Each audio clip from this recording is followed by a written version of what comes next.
பேச்சையும் காட்ட மொழியாம். சந்தங்களை தொடுத்து சந்தன மனம் பரப்பும் மொழியாம் எங்கள் தாய் தந்த தமிழ் மொழியாம். அவை தலைவர் அவர்களே, நீதிபதி அவர்களே, ஆசிரியர்களே, என் சக நண்பர்களே, உங்கள் அனைவருக்கும் என் முத்தமிழ் வணக்கம். நான் இன்று தமிழ் மொழியின் பெருமையை பற்றி பேசப் போகிறேன்.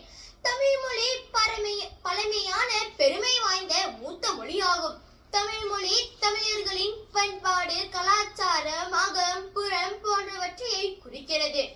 கற்கை நன்றே, கற்கை நன்றே, பிச்சை புகிடும் கற்கை நன்றே எனும் வெற்றி வேட்கைக்கு ஏற்ப எந்த ஒரு வறுமை நிலையிலும் தமிழ் மொழியை கற்கவோ பேசவோ விட்டுவிடக் கூடாது.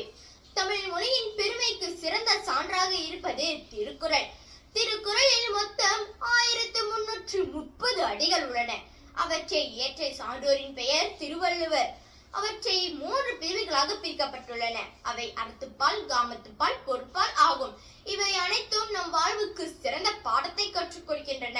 அவையோர்களே, அடுத்ததாக தமிழ் மொழியின் பெருமைக்கு சிறந்த சான்றாக இருப்பது கவிஞர்கள். கவிஞர்களில் ஒருவரே பாரதியார்.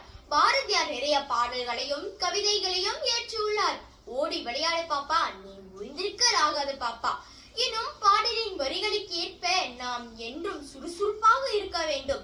கல்வியில் மட்டுமல்ல, விளையாட்டு போட்டிகளிலும் சுறுசுறுப்பாக இருக்க வேண்டும்.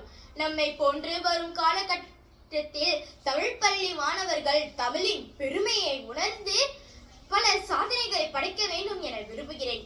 மாதாவை ஒரு நாளும் மறக்க வேண்டாம் எனும் உலக நீதிக்கு ஏற்ப நம் தாய் மொழியான தமிழ் மொழியை மறந்துவிடக் கூடாது என கூறி என் உரையை முடிப்பதற்கு முன்பு ஒரு தமிழ் ஸ்லோகம் சொல்லுகிறேன்.